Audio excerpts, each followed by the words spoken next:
everyone and welcome back to my channel. My name is Vanissia, this is the Woolly Worker Knitting Podcast, and today I am joining you for episode 23 of the Woolly Worker Knitting Podcast.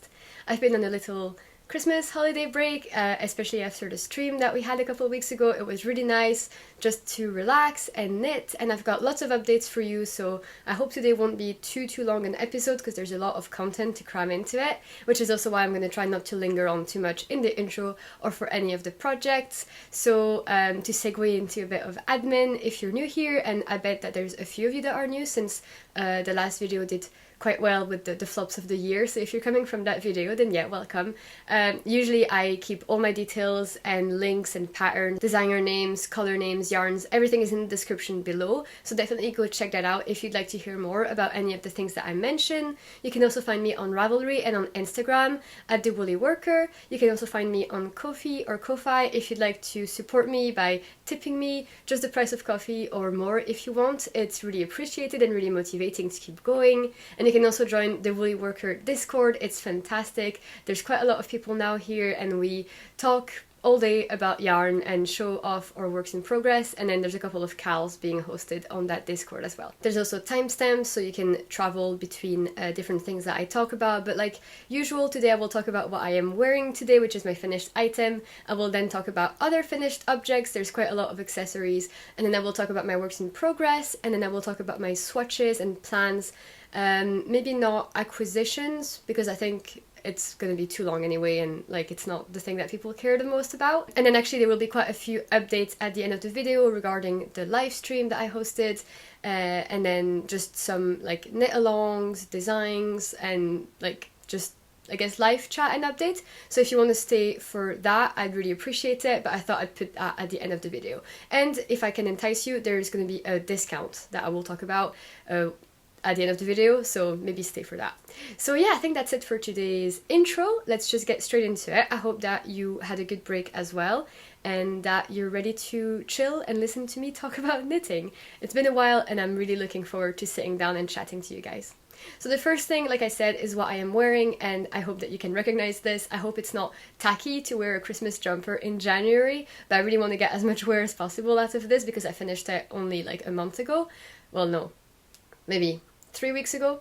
This is the Holly jumper by Knitting for Olive. I've talked about this a lot in previous episodes. I had already finished the yoke and everything, so that was the most, I guess, like important part, and the one I've already given details about. But I finished it. I finished it on the day of Christmas Eve, so the 24th, and I was able to wear it then for Christmas Eve dinner and then for Christmas Day dinner with two different outfits. One was like a black skirt and one was like a red pink velvety skirt, so it was really great. And I got lots of compliments, and then I was able to say thanks. I made it myself, which was, you know, the goal of this entire thing.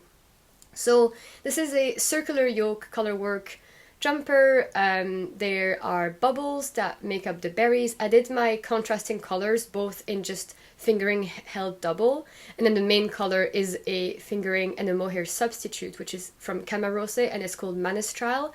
And I'll put the yarn below because I can't remember the composition of it exactly, but it has a bit of shimmer to it, which I don't think shows off on camera that much, but it's definitely visible in person, especially when you look up close, and it's really festive. And I thought if there ever was an opportunity to use such a yarn, it would be for a Christmas jumper. So I highly recommend the yarns that I've used and Manistral if you were tempted or curious about it. It's really soft. Like if you've seen my flops video, you'll know that I'm not tolerant of mohair. After a year of deciding if I was or not, I am not. So this mohair substitute I definitely can wear, and I'm really happy about that. So the fit of this, I'm pleasantly surprised by how much I like it. Usually I'm wary of circular yokes, but this is really great. There are some short rows at the back of the neck, and then there's also some short rows here at the underarm. By the way, I will have been showing a lot of photos on screen. We took some photos a couple of days ago, and I love them so much, and it makes me so happy to have captured perfectly how I feel about this project. Sometimes I take photos and I'm not like the happiest about them, and then I feel like it almost hampers a little bit, or like dampens my enthusiasm for the project if I can't get a nice photo of it, but those photos I'm happy with. So yeah, it's nice to finish then this saga with some nice photos. But it has short rows there, which at first felt unnecessary, and it made my tension uneven with the purling that I had to do, and it also made the fit a little weird and awkward, but then after blocking, it eased pretty much. So next time, I don't think I would keep them, because I don't think that they add anything special to it, and if anything, like, it was risking being a problem, but after blocking, it's not, so it's okay that I've done them. The other modification that I did was that I cropped the sweater a little bit so that I could wear it with high-waisted trousers or dresses or skirts. Happy I did that. Recently I've been really liking cropping my things. I feel like it suits my body better. I guess I have a shorter torso than average is, which is what patterns are created upon. And I've also shortened the sleeves, which right now I'm almost regretting a bit because they're clearly bracelet length. But the pattern wanted them to be like at least 5 centimeters longer, which I guess all things considered wouldn't have been the worst thing in the world. But I had heard people say that the sleeves were like ridiculously long. So I don't regret it though, because this jumper is really warm, and in fact I was struggling at my Christmas parties to like keep it on, which is such a shame because I really wanted to wear it the entire night. But it was really warm. So if anything, it's quite nice that the sleeves are a little short to, I guess, allow for a bit more ventilation. I also made a pearl ridge at the neck. The pattern has you cast on the neck and the collar, and then you go down from there. But I just followed the directions from like the yoke forward, which left me this big like line of cast on stitches. I then went on and picked the stitches up afterwards, did a pearl round, did all of my ribbing, and then folded it back in and knitted it with the cast on edge, which is pretty much what I always do nowadays. I really rarely cast on immediately from like the color. I think it adds stability and it allows me to do things like that a bit more creatively, and I can decide on that later on as well, depending on the vibe of the garment. Just trying to think if there's anything else, but I think that's pretty much it. Let me just check on my notes. If you've seen my previous episodes, you'll know that I did leatherback jacquard for some of the floats, and I think it's really effective. I really cannot see any of the green poking through at this part, which is where like normally that's where the longest floats would have been. So you can't see any of the green, and you also can't see any of the red, because you had to carry the red like a lot, because you were only using it for like 1 berry or 2 berries at most, which meant you had to carry the red a lot. So I did leatherback jacquard. I talked about that before. I would recommend the technique. It was my first time using it and it was okay. Maybe this wouldn't be like the ideal first project, because it was a bit of brain work trying to figure out where to place the leatherback jacquard, and there's not like a right answer. But I did it nonetheless, and I think that the fact that my main color is a fluffy strand and it blocks out and plumps up and everything, I think that really helped to soften everything up and blur the lines. So yeah, if you're tempted to use leatherback jacquard, I recommend using it for this, and also for circular yoke increases. I think in general it's better to have a mohair, because otherwise the increases can be quite obvious, but I feel like this is really seamless, and in the photos that hopefully you'll have seen on the screen, it just looks very smooth and polished. So I'm really happy with jumper. It's a total success of last year's Christmas, and I can't wait to make a Christmas jumper this year. I've definitely set this new tradition for myself, and I hope that maybe this motivates a couple of you guys to maybe add this project on your list of Christmas jumpers to do. Yeah, highly recommend. So next we're going to go into finished items, and I'll just really quickly flash a couple of pairs of socks, because I think I had finished one of each in the last episode, and now I have finished the pairs. So the first one are just some vanilla socks that I did for myself. It was in some Christmas yarn that my boyfriend had gifted me like the Christmas before, so it was quite nice. And this is actually a new tradition that we're not going to do, where he gifts me yarn on Christmas and then I knit it up for the next Christmas, like Christmas sock yarn. So the colorway he had gifted me was Holly Berry by West Yorkshire Spinners, signature for ply, and here are the socks. They're really bad because I've been wearing them non-stop, and this is Cherry Drop as the contrast. But yeah, they're just some regular vanilla socks on 2mm needles with 60 stitches around, some twisted rib here, and then a fishlet kiss heel. And I was bitten before by the fishlet kiss heel because it kind of like swallows a bunch of your leg, down, which makes your leg shorter than it looks like that. So this time I made the leg longer so that it would have the same proportions as normal socks. And I'm happy I did that. It works really well. It was quite a lot of knitting, but it was all stockinette, so it went really fast. And I was really motivated to do the entire pair before Christmas.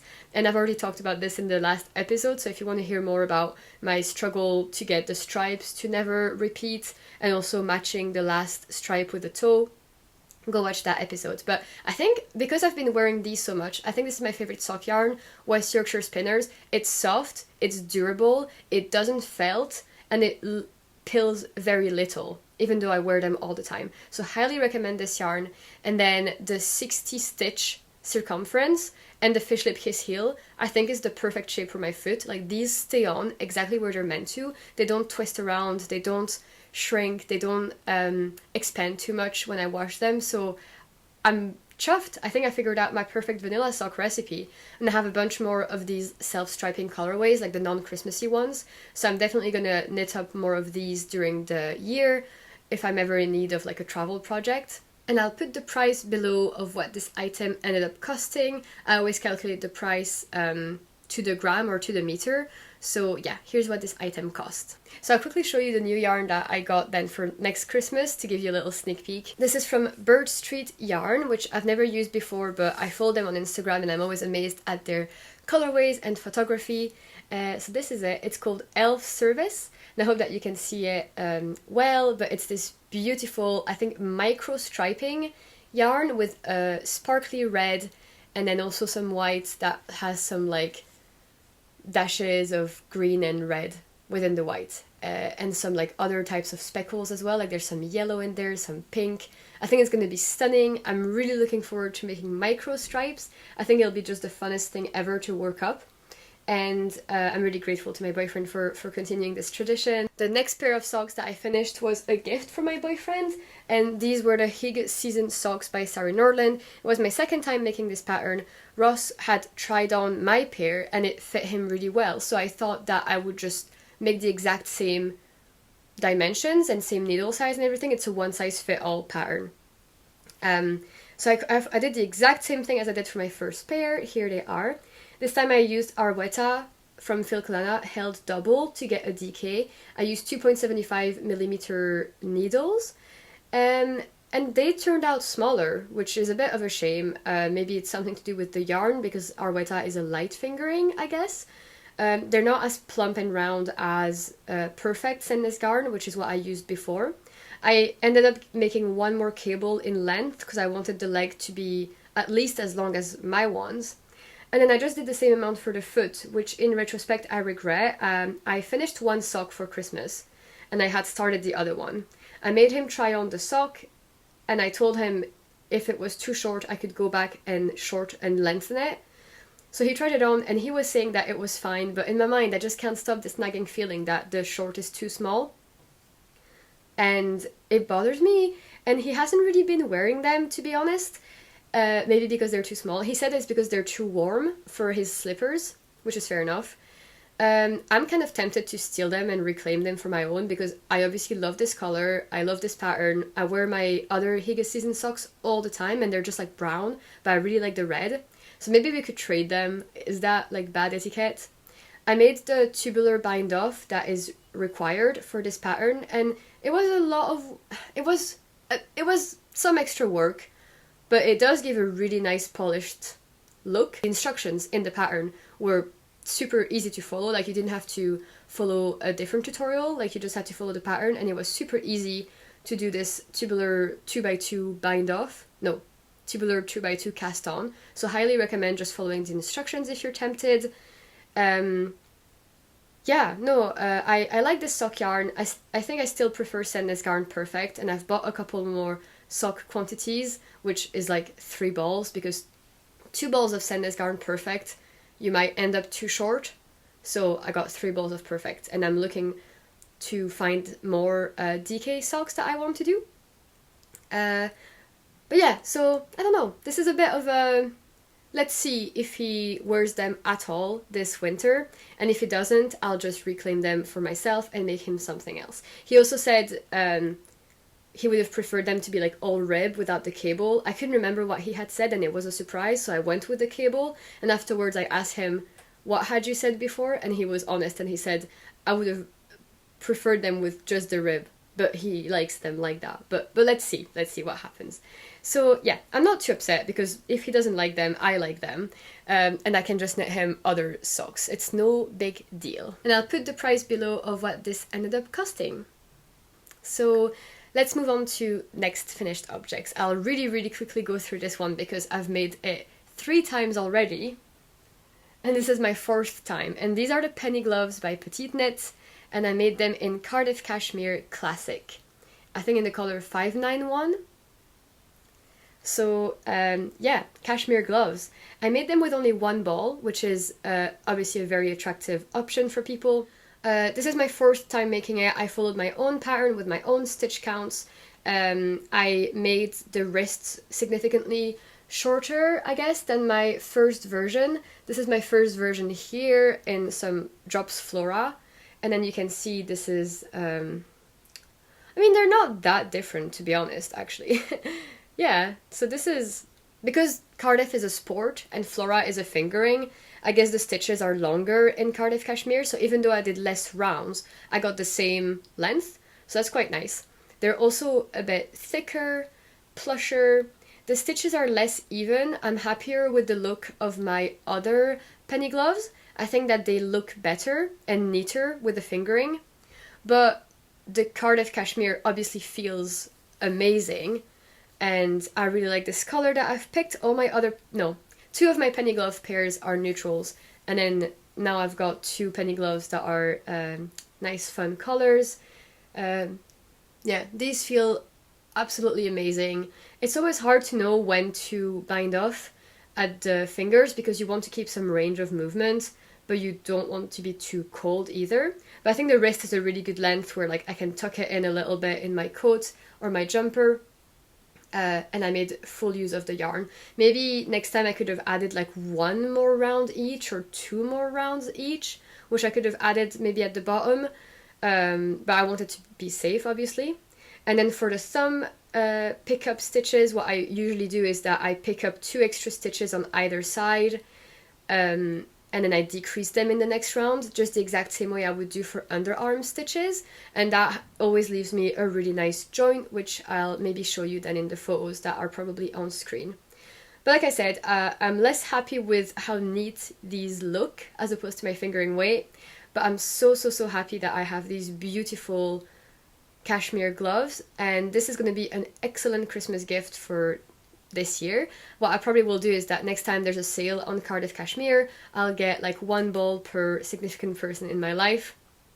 Get a purple one, a pink one, a beige one in cashmere, and then throughout the year just make penny gloves, and then comes Christmas I'll just distribute them to everybody whether they want it or not, because I think like no matter what your style is, you're never gonna say no to a pair of fingerless cashmere gloves. Like they will have a use for sure, and then they will feel nice.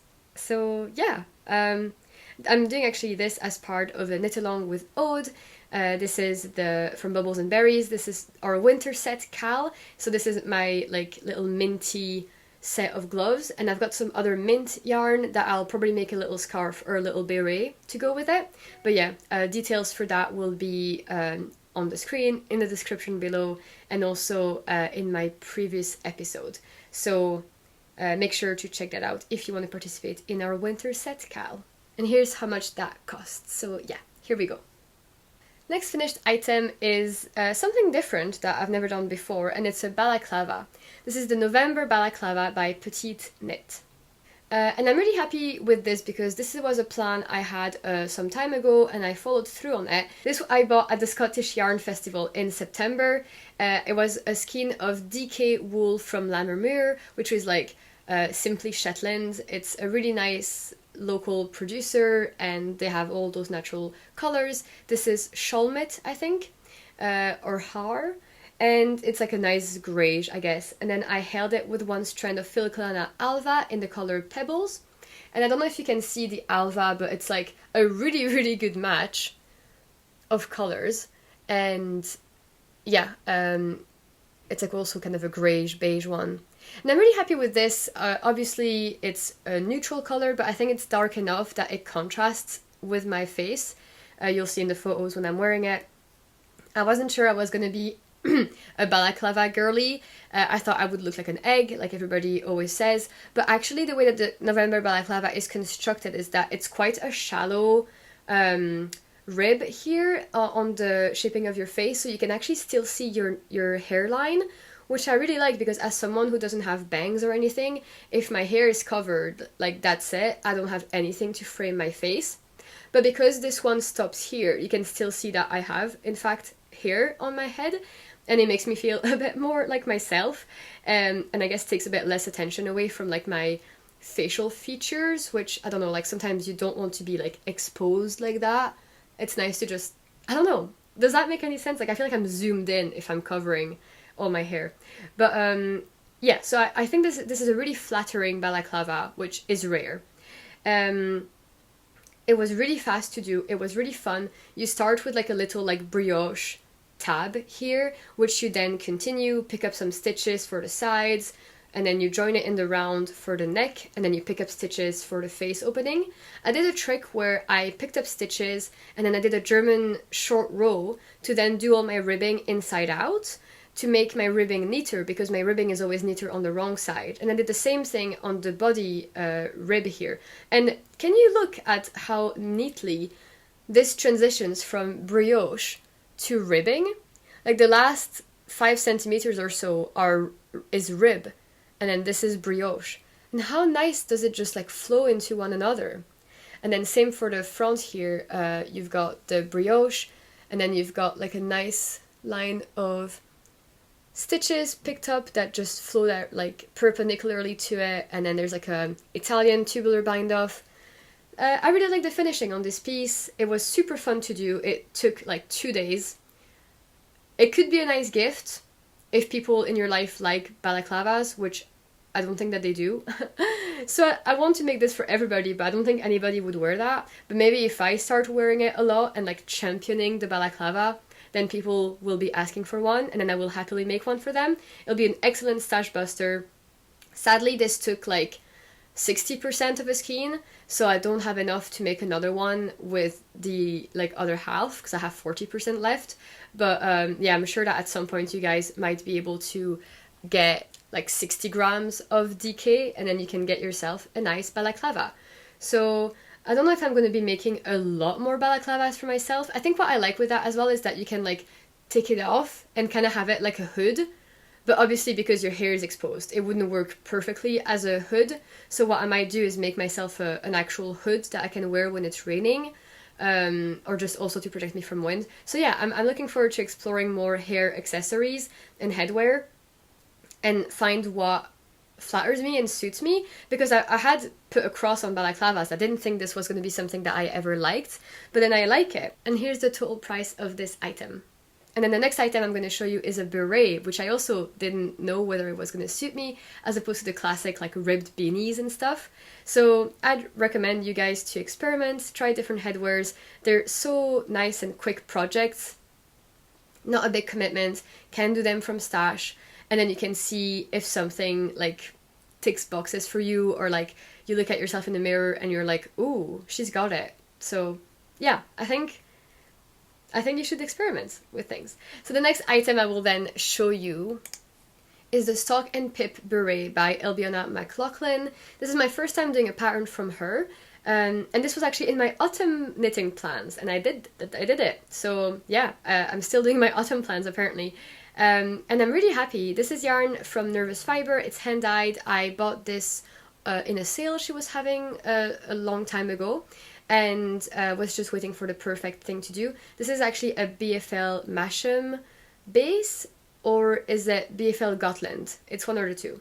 I really like it. It's nice and plump and squishy. It's a bit more rustic than usual that I would go for, but it's not a sweater quantity, it's a beanie, and I don't find it itchy on me. It's really warm. It's got like nice structure, but it's also not too stiff. And then this beret is just really nice. There's like a lot of decorative increases like that all around, and then there's some decorative decreases on the, like near the brim. There's a nice little I-cord pip here, and then at the end you had options for the finishing. I just went with a folded hem with just a pearl ridge to fold it. You could have also done a picot edge, and she gives you instructions for that as well. There's instructions for having a ribbon that goes through. She gives you instructions on how to wear it. You can wear it tucked or untucked. I like to have mine covering my ears just because I think that that's the most practical way to wear a hat, is if it is warm on your ears. I get really, really cold ears quickly when I'm out and about, and then it makes my head hurt. So I really think it's important for me to have a lot of warm headwear, which is obviously what I've been focusing my efforts on, and gloves and everything. I've been really trying to keep myself insulated. And yeah, this was also an absolute joy to make. 100% success. I loved seeing how the colors evolved throughout. Like, it was just so fun because the color changes are not too jarring. There's a bit of dark shades coming up here and there. There's a bit of brighter oranges and yellows, but there's a lot of muted colors, and it just like works so well together. I think that this beanie lends itself so well to the variegation of the hand-dyed. Like, you could have done it with a tonal, but this variegated worked really well, and it's not taking away from the pattern, it's not distracting, it's still a neutral piece of headwear, and again, it's dark enough that I feel it brings contrast to my features in a way that is flattering to wear, and it goes with my winter coat, and I'm just like really happy with it, and I want to wear it now. I think I look so cool. Like, my boyfriend was saying that this was really bringing out the French in me, which he knows is infuriating because I'm not French, I'm Belgian. But yeah, it was fun taking photos in that as well. I think he really captured like the vibes I was going for. I really like it with my short hair. I think it's a really nice look. And yeah, apparently a lot of her patterns, Albiona, are offering a lot of modifications and variations. When you buy one pattern, you kind of get like 5 different items. She also gave instructions on if you're not on gauge. She gives you like a formula that you can follow, or like the length that you should reach before you get to the next instruction, etc. So I think that's really good as well, and good value for your money, that this works with different gauges, and then there's different variations you can do. Apparently even her garments patterns are like that. So I look forward to making in the future perhaps a sweater from her, or a cardigan, or even just another hat. She's got a few basics that I'd like to try out. And then here's the total cost for this item. Super fun. Highly recommend doing this, if not for yourself, for someone that you know, maybe like a mom or a grandmother. And let me know if you ever make this pattern. Tell me if you've had as much fun as I did doing mine. I'm on a bit of a race against the clock because, as you can see, the sun is slowly coming into my room, and at some point the sun will go on me. So yeah, I hope that we can get through the works in progress without a hitch, and that this patch of light isn't too distracting for you. So the next item I want to talk about is the Rue sweater test knit that I'm doing for Rebecca of the Crea Bea. This was not originally a winter plan, but I had applied for the test knit, not knowing if I was going to get selected, and then I did, so I had to do this, but it's no worries because I'm thoroughly enjoying doing this test knit.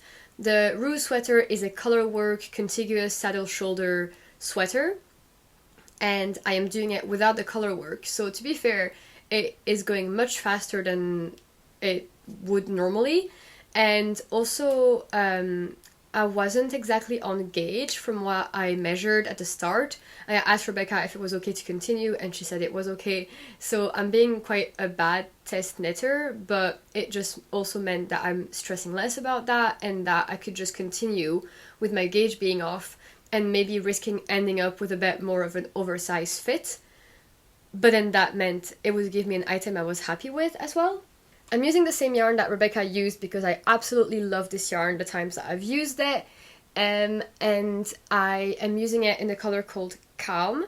It was yarn I had in stash. I had 4 skeins of it, which should have been enough, and it will definitely be enough. I think I'm able to maybe finish this with only 3 skeins of yarn, which is excellent value because Lore can be a little pricier than other wools. Lore from the Fiber Company is 100% lamb's wool from Kent, and it's woolen spun, which is really great because it's a DK, but it can kind of act as a worsted maybe. I'm doing it on 375 like Rebecca. And I'll just show you what I have. I'm a bit of practice, so I forgot what is the normal like way that I speak about works in progress, but yeah, here it is. So beautiful blue. The lighting here is a little weird, so this is I guess it's quite warm in this room, so this is bluer in real life. But it's a nice blue, it's not too bright, not too muted, it's kind of like jeans, denim-y. And I've already finished a whole sleeve, and I'm already halfway done with the other one. So this is almost a finished object. I've done my usual trick of doing a row of slip stitches at the neck with crochet before picking up, and then that gives me a really nice edge. I think this works well when you have necklines that are a bit like drop shoulder or saddle shoulder. Rebecca usually has you start with like flat and then you do the short rows that way, then you join afterwards and cast on for the neck. And again, this usually gives a neckline that is quite like angular, and I feel like the slip stitches really help smooth everything into a nice oval shape. I've tried this on and I really love it. I must say, this is a really, really flattering fit because the shoulders are quite fitted, and then you also get this like straight vertical line instead of like the diagonal raglan. And I think that this visually, like directing your eyes to this vertical line at your underarm and shoulder, is just really, really nice to accentuate your silhouette and make you look like proportionate, and it's a really, really flattering fit. I love this kind of saddle shoulder / contiguous sleeve. The April cardigan has that as well. So does the Arrow sweater, the Sycamore sweater, a bunch of those saddle shoulder-ish type of constructions are really nice. And then I just continued in the round when I had to. Well, yeah, you're in the round the whole time actually. It's all in the round. But then yeah, I split for sleeves, kept going. I cropped it a little, maybe 5 centimeters. I'm worried I cropped it too much. It's looking maybe like a couple centimeters too small, but I think when I block it, it will relax and droop more, and I probably will be always wearing t-shirts underneath, because Lore is not like the softest yarn, but it's definitely not the itchiest either. It's a really warm yarn. I like the way it feels, especially after it's blocked. I did like a mid-project block here, so like this part is blocked and this one isn't, and you can definitely tell the difference, and it's like more drapey. Like look at that, you can see the line where I picked it back up afterwards. I hope you can, otherwise this is ridiculous. But yeah, this is blocked and then this isn't. And yeah, I'm happy with the crop, I'm happy with the color I picked. I had another color in stash which was beige and obviously if you've seen my last video you'll know that I'm really trying to move away from beiges, and I'm really happy with that decision. And this is already like bringing a lot of joy, knowing that I'm wearing a color that I like have tried and tested and suits me, and like is just funner and brings more light in this dark winter. So yeah, this blue is bringing a lot of joy. I'm really happy with my armhole pickup as well. It's really invisible. Like there's no gaps whatsoever, and again it's just a technique where you pick up some extra stitches and you decrease them afterwards. So let me show you.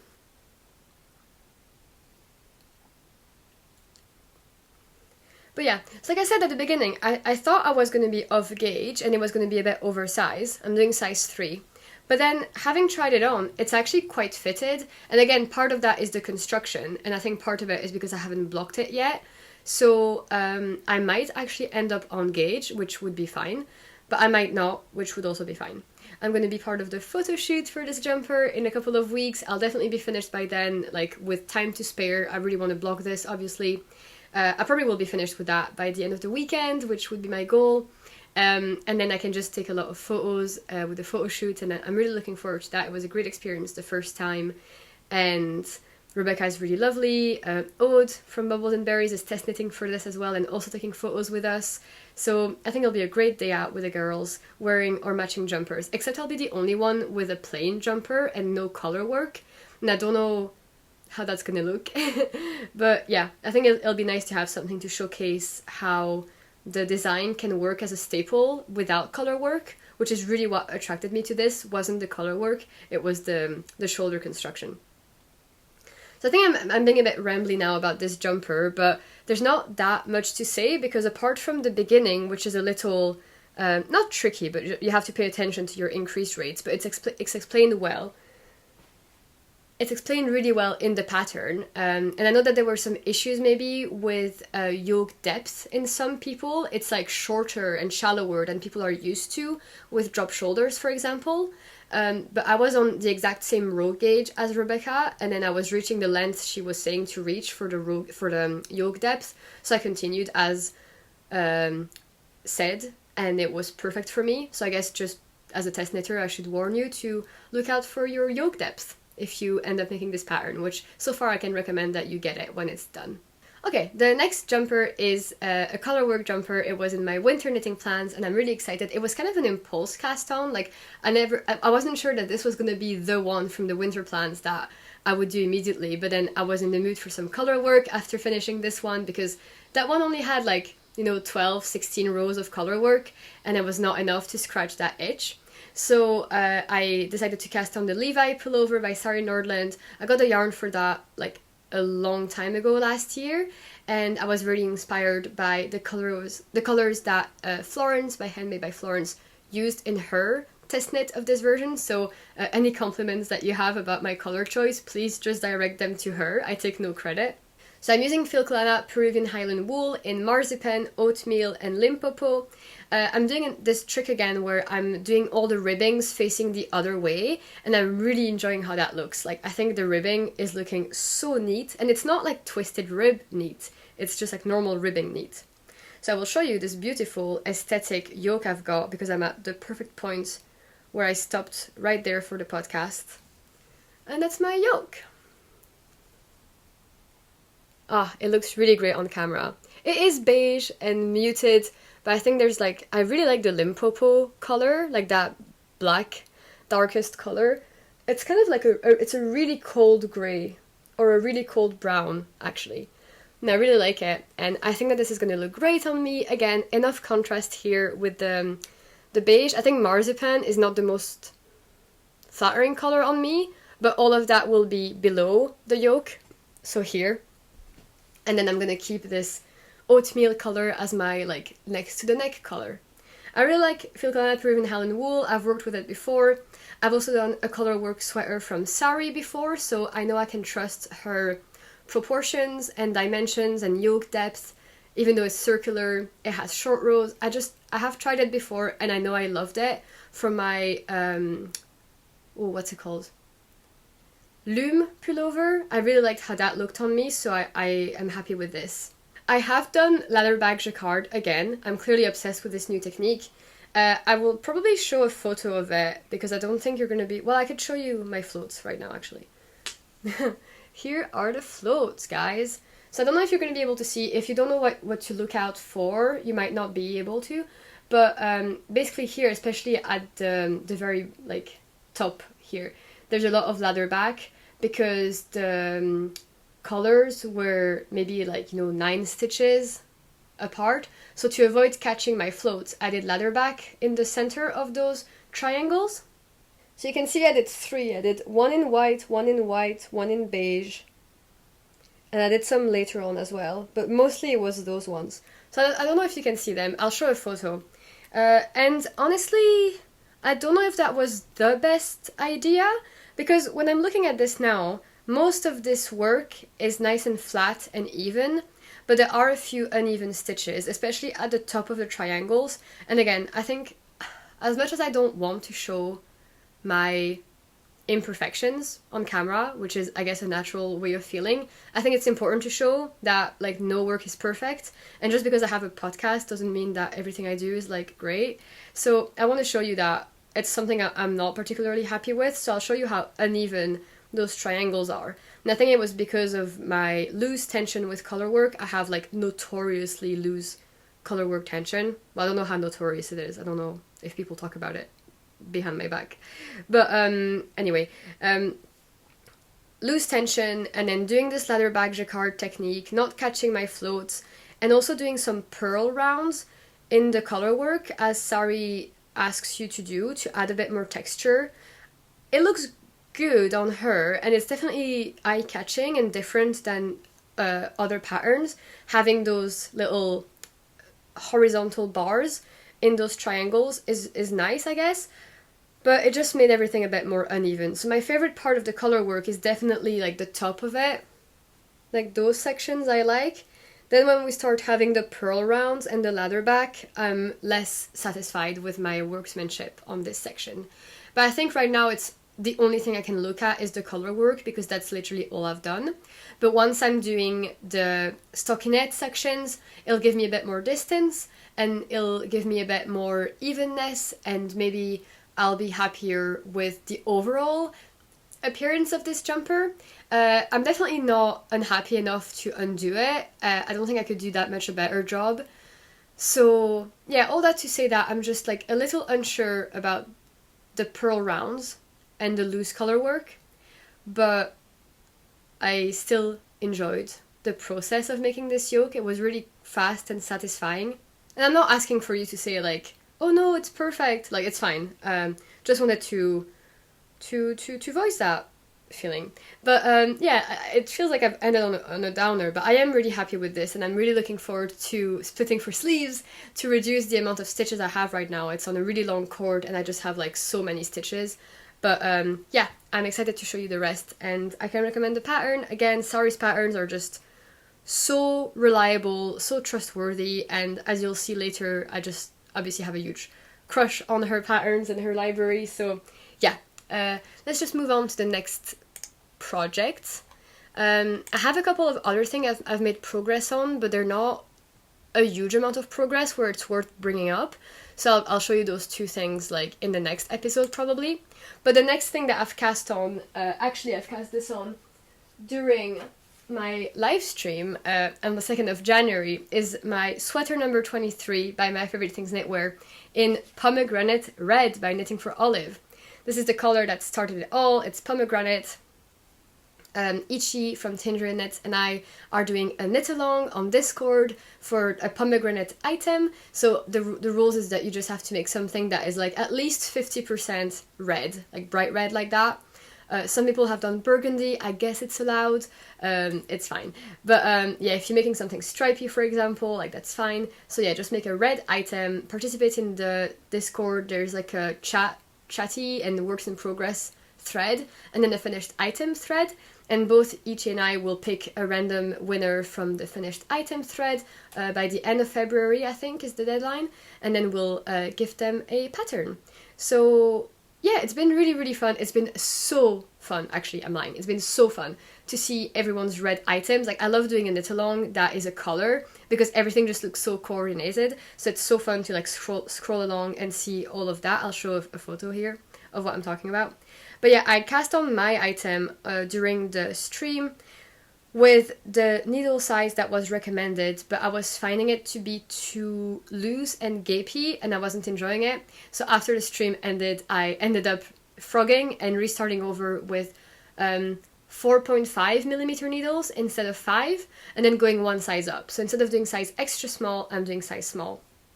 And I'm playing a bit of yarn chicken, so I wasn't hugely happy about doing that change, but I'm going to crop it anyway compared to the other one that I've done and compared to what the pattern calls for. So here's what I have so far. It's a yoke, which is my favorite part of any sweater construction. Like, this is what I live for, and then now that I've got to do everything else, it's like, But yeah, I really like this jumper because the way that you construct it, it has some nice shoulder increases as such, which give a decorative line. It also has some nice decorative neck increases that will give this, like, again, visual directive line that your eyes can follow. So what I'll do is I'll do my usual crochet neck thing, and I was thinking of filming that, which is why I haven't done it yet, but I'm struggling to find the right setup in my flat to film a tutorial, so I might give up on the idea. I don't know. I will maybe try and film one and it'll be less than ideal, but I'll still put it out, or I'll just wait until we move and then film it then. I don't know. We're not planning on moving, which is why this would take a long time. But anyway, and then I've just finished a ball of yarn. I've split for sleeves, like literally, or I joined in the round like 4 rounds ago. So I think I'm gonna just join this, do one more ball of pomegranate, and then do the sleeves afterwards. What I've done is that because all of this part is done flat, on the wrong side I've used a needle size smaller, so 4mm, because I don't want rowing out, and I feel like knitting for olive heavy merino may be prone to showing off your unevenness of stitches a bit more, the tension issues I mean, but with this technique, by changing needle sizes, it looks really even right now, and I'm happy with that. And I obviously love the color, and it's really bright and bringing a lot of joy, and it's definitely something that catches the eye and is making me excited to finish this, which is why I'm a bit annoyed that it took me so long to... I've put it on hold for a bit because I finished that ball of yarn, and I don't know if I should do the neck, a sleeve, or the body, so that's why I've not been working on that for a bit.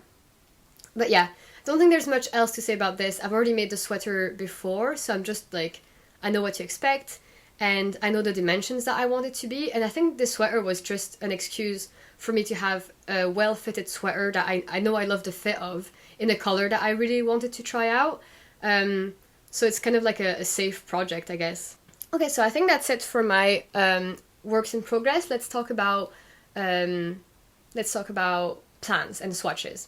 So the first thing is that for Christmas, my boyfriend gifted me a book, and he gifted me the Sari Nordland pattern book, Softly Timeless Knits. He's a keeper. He definitely has heard me talk about Sari Nordland before a lot, and he knew that she had released a book. There's 22 patterns in there. There's a lot of accessories that I love, and a lot of sweaters, cardigans, and everything that I love as well. It was really fun, like, going through the pages, going on Instagram to see if anybody had done any, and the answer is no. Like, this book has recently come out, so there's not a lot of inspiration out there yet. So I feel kind of cool about maybe participating or, like, paving the way into me making one of the first projects from this book. Like, not the first, but, like, one of the first people to do stuff from this book. And the majority of those projects have been done in very neutral colors as well, which for me limits my creativity a bit. When I'm seeing all of these in beige and whites, I feel like it's hard to know what I could do for myself, which is why I then went with like a really nice me color for the project I picked from this. So for Christmas, my grandma gifted me like yarn, so like a gift card. I picked the colors that I wanted for a cardigan from the book, and I picked Camarose in marine blue, and so it's midnight soul in midnight blue, and then it's knitting for olive merino in blue tit. And I liked how like vibrant this blue is, and then this one is a bit more muted, and I was wondering how they were going to look together. I was worried that it wouldn't be a good match, so obviously I swatched. So here's the swatch that I've done, and the verdict is that I really like this swatch. So I don't know how this is showing off on camera, I hope it's okay, but I feel like it gives a really nice uniform color. It's not like marled or anything, but it gives dimension, and you're definitely keeping that navy blue color without it being too dark. There's going to be a cable on the cardigan. I think it's the Aesop cardigan, but I'll put the name and photo on screen to show you what I'm talking about. And it's been really, really hard resisting casting on the cardigan because I'm on gauge, so I could just like go straight away and do it. But I'm really trying to cast off a sweater first. I have 5 sweaters that I'm actively working on right now, which I know is a bit too much. I can't have a 6th garment going on in the rotation, so I need to cast off something. Probably my Rue sweater test knit, which is also blue. And then when the Rue sweater is finished, I will cast on this cardigan in those beautiful yarns that I've tried and tested and loved from a designer that I love, using yarn and patterns that were gifted by people that I love. It's just like such a joy project, and I've been knitting cardigans, I like cables, so it's just, in my mind, it's perfection. Is it serendipity is the word for that? So yeah, I'm super excited for this project, and I wanted to share that with you.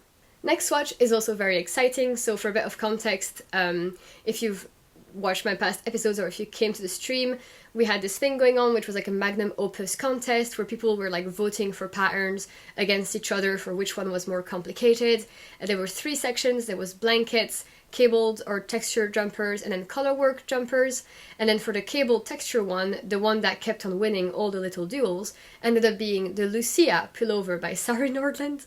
And I really wanted to make this project. It was also featured in my cabled sweaters video.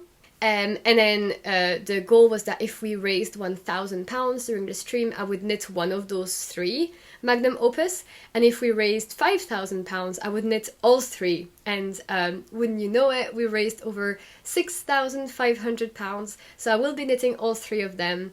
And I've asked people if they wanted me to organize a knit along for any of them, and the Lucia seemed to be a popular one. So I've just opened a Lucia knit along channel in the Discord, where if you're wanting to make this pattern during the year, so it's going to be a year-long casual relaxed knit along. If you're wanting to make the Lucia pullover, then I'd love to talk to you and to motivate each other. It's quite a beast of a project, obviously. So I'm using the Raram Natura Gilliat for this. Well, I wanted to. I have already bought the sweater quantity. I got it in Goéland, which is this nice light grey. It's quite heathered actually, with a bit of white, a bit of black. This is merino from France. And it's a worsted way and it's woolen spun. So I thought that this would be great because then it would be quite light for a jumper that is going to be quite heavy. So I swatched, and here's my swatch. Hope that you can see it nicely. And I'm so excited and happy about it. The swatch was really hard and time consuming. Hard on the hands, there's like twisted stitches all the time, so you twist your pearls on the wrong side, which is a bit difficult when you're working with big needles and big yarn, I found. And then it's kind of hard as well to keep in mind like the reverse and stuff like that. Like, it's not mindless, that's for sure. And that's just the swatch. I am kind of on gauge if I stretch it out a little bit, because the twisted stitches are quite like restricting. So if I stretch it out, I'm on gauge. I'm worried if I do size 2, which I would normally do, it would be a tad less oversized and a bit like more fitted, which it wouldn't be the worst thing in the world. But I guess for safety, what I should do is I could keep my needle size and then do a size 3, which would then give me more ease. But it's just going to be so much knitting, like so much more knitting. What I could do is maybe cast on a few more stitches at the underarm in like moss stitch to give me a bit more ease, but that's not where the restricting is happening. The restricting is going to be like on the front of the jumper and at the back. So I don't know if me adding moss stitch at the underarm, is that going to make the sweater less like fitting? Because it's not necessarily like here that I'm worried the most about like problems. So anyway, what I was also wondering about is whether I should do full length or cropped. My original plan was to make full length like Sari is wearing. I love how that looks, and it looks very comfy and beautiful. But then I saw someone share this photo of a tester who cropped it significantly in like a nice caramel, like brown toffee color, and it looks so good. I'll show it here. And that made me really like rethinking my plan, and I think that this would be adorable and really cute. So I don't know what I'm looking for. Am I looking for very comfy or very cute and trendy? And then if I was making it cropped, that would mean significantly less knitting. So maybe I would then make size 3. So let me know what you think about whether I should make it cropped, like I've been cropping a lot of my sweaters lately, or should I go full length and lean in the whole like oversized dress sweater, long, cozy, wear over leggings type of sweater, because this will take ages anyway, so it's not like I should be that annoyed about having to spend more time knitting.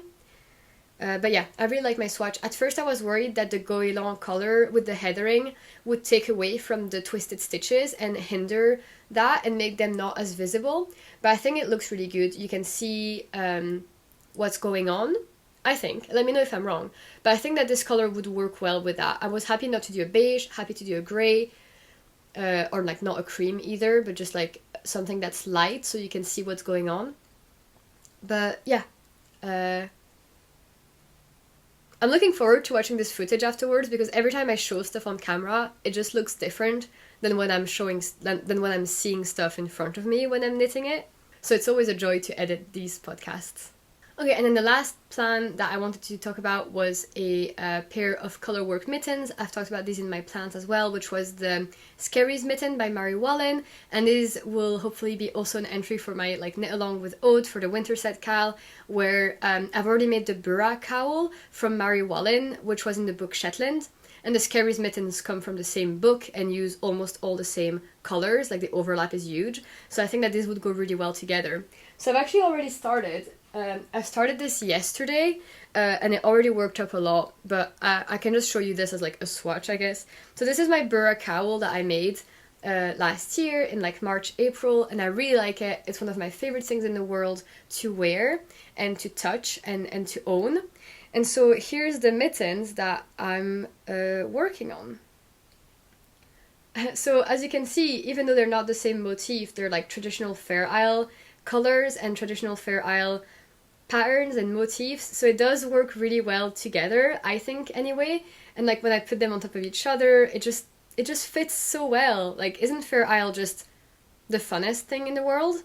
Like the stripes of them, it just look at that purple, look at those flowers, it's so nice. I love this.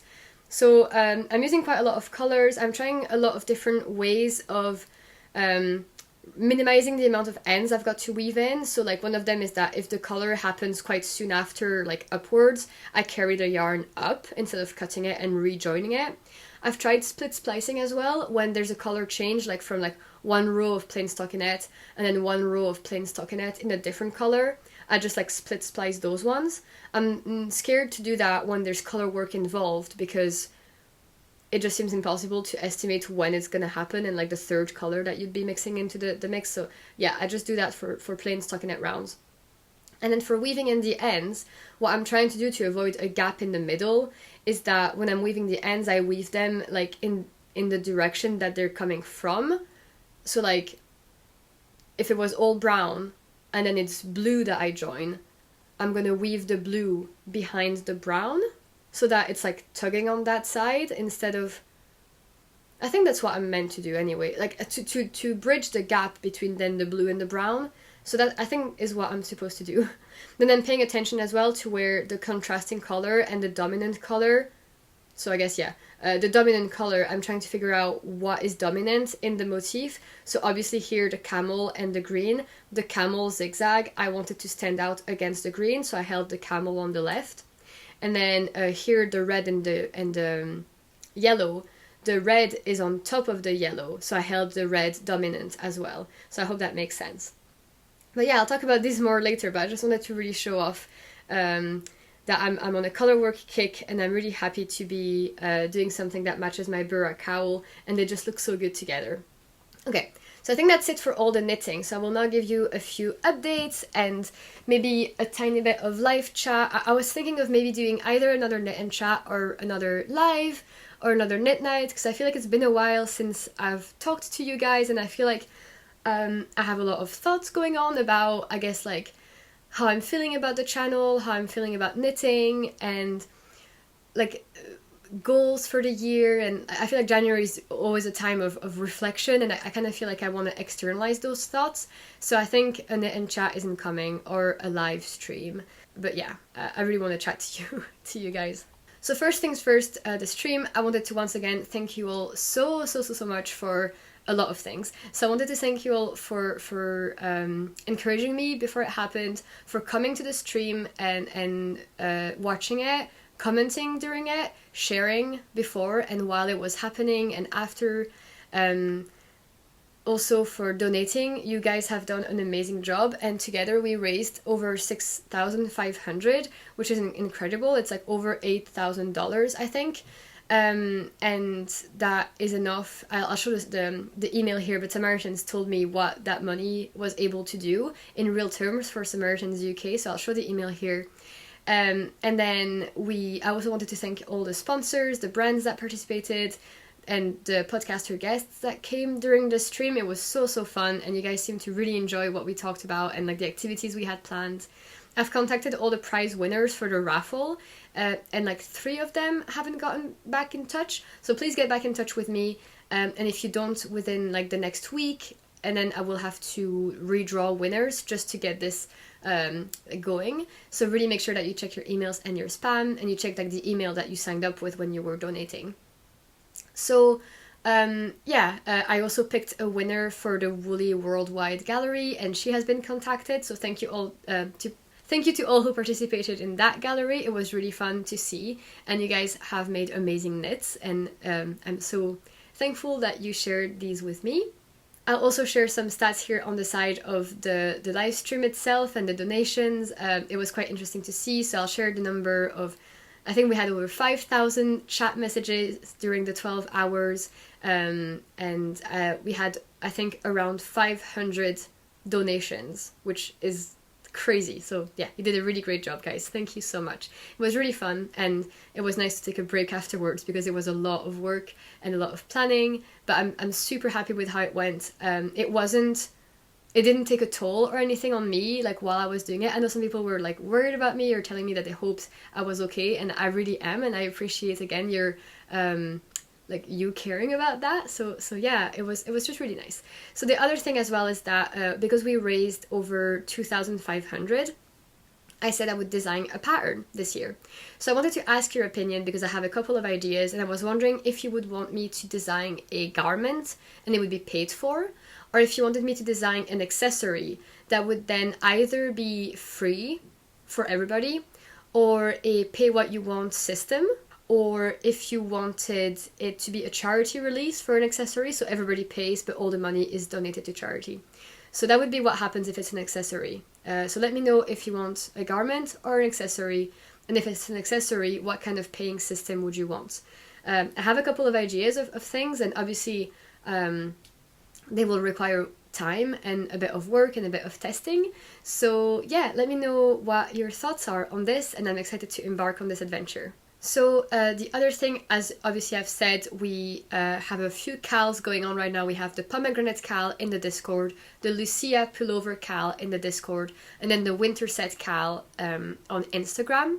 But there's going to be a fourth one, and it's going to be a huge one, as in it's going to take a year.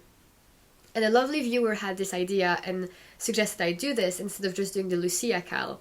And it's a MAGNUM OPUS KAL. So the idea is that obviously I was searching for projects that were very awe-inspiring and time-consuming and difficult, and I made this huge Ravelry bundle that I shared before, but I'll put the link down below again. So it's kind of inspiration for really big projects. So if you want to pick something from there, or if you have your own idea of what is something that has intimidated you for a while, or that you always thought, one day when I'm good enough at knitting, I will make this piece. Well, now is your sign, and now is the year. I'd love it if you participated in this knit along or make along, and if you just picked your MAGNUM opus and then did it this year or attempted it this year. So it's going to be really relaxed again, and I don't want anybody to stress about this. It's supposed to be fun and motivating and encouraging. So I was going to host kind of like a group chat in the Discord. I think it's just so much better than an Instagram group chat. But you can use the hashtag on Instagram to share your photos as well. So the hashtag will be it will be MAGNUM OPUS KAL. And then if you want to use that hashtag MAGNUM OPUS KAL on Instagram and tag me in the photos, I'll reshare them throughout the week. I'll save them in my gallery, etc. And it'll be really fun. And then also what it would be even better is if you join the Discord and participate in the MAGNUM OPUS channel, and then we'll all talk about like why we're choosing this project and like help each other and pick colors together, etc, etc. I think it'll be a really fun way of interacting with each other as opposed to just sharing photos on Instagram, which I think is not like the funnest way to participate in a KAL. Like, you still feel like you're part of something, but I think that chatting to people, not just commenting on people's photos, but like actually chatting, makes it funner or more fun. So it'll last over a year, probably like until next January. So yeah, let me know what you think of this idea. Obviously this is like the bare bones of it, but maybe there'll be more details later or prizes later. But I really hope that you like the idea. I'll put the Ravelry bundle below, and maybe let me know in the comments what project you consider to be your MAGNUM opus, and I can also add them to the bundle. So I think that's it for the updates. Oh no, there's one more. So during the live stream, one of the sponsors was John Arbin, and sadly they were not able to communicate with me over the Christmas break, which is so understandable. That was always the risk. So we weren't able to get the discount code for them for the live stream.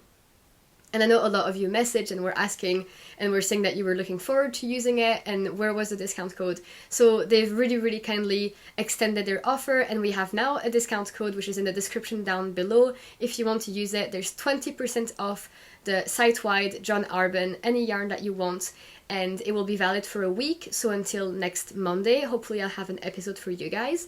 And I'm really thankful to John Arbon for extending their offer for a discount code. I know a lot of you wanted to use it. I really want to use it, so I might buy some Devonia, I think, or some Paint by Numbers. Oh no, is it Appledore? All of their yarns are just great. I didn't receive anything, by the way, in exchange for this. This is just like they were sponsoring the stream to entice people to come. So that's the extent of the partnership for transparency. But yeah, so here's the discount code. You guys can use it. I'm going to use it. And thank you, John Arbon, for offering this discount code, and to all the other sponsors who did during the stream. So I hope that is the last about the stream that we'll need to talk about. It was great to do it, and I think that's all the ends tied of that. Like I said, it's been nice to have a break from YouTube and from work. I was knitting a lot, being very happy.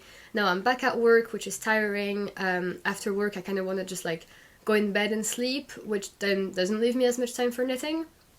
And then I was thinking of what kind of videos I wanted to do in January, and then it was getting a bit overwhelming with all of those, like everything I've knit and all my plans and all my resolutions and things like that. Like I was getting a bit overwhelmed with all the content that everybody's putting out and feeling like I have to catch up with watching them and then catching up with making my own as a podcaster. And I decided to take a step back and then just do a podcast first things first, see what happens after, and if I don't do some of those videos, then I just don't do them, and I have to be okay with that. Like it's not like I'm missing out on anything, and it's not like I can't do those videos later if I want to either. I could totally do one of those if inspiration strikes in the future. I really want to continue the channel this year. It's obviously been a really great year for me, my first year of podcasting, but it was quite time consuming, so I'm wondering if maybe I should spend less time on the channel in the next few weeks anyway, and just really refocus on knitting what I enjoy knitting, and yeah, just kind of focusing on me, I guess. But I'd really, really like to chat with you soon in a knit and chat or in a live, because I've missed interacting with you, and it was really nice filming today. I know that this video ended up being like long-ish, but I hope that you enjoyed the content and that you enjoyed updates. So I think that's it. Thank you so much for watching. If you like this video, don't forget to actually like the YouTube video and comment and subscribe if you haven't already. I know that around 50% of my viewers aren't subscribed, so you know, if you needed one little push, here's your chance. Subscribe. I know it's a bit silly, but it's really motivating, and it also helps the video reach more people. So yeah, if you want to find me anywhere, like I said, just message me on Instagram or Ravelry and any of those things, and I'd love to chat with you guys, and I look forward to filming a next video at some point in the future. Have a really nice rest of your week, and I'll see you later. Bye! Happy knitting!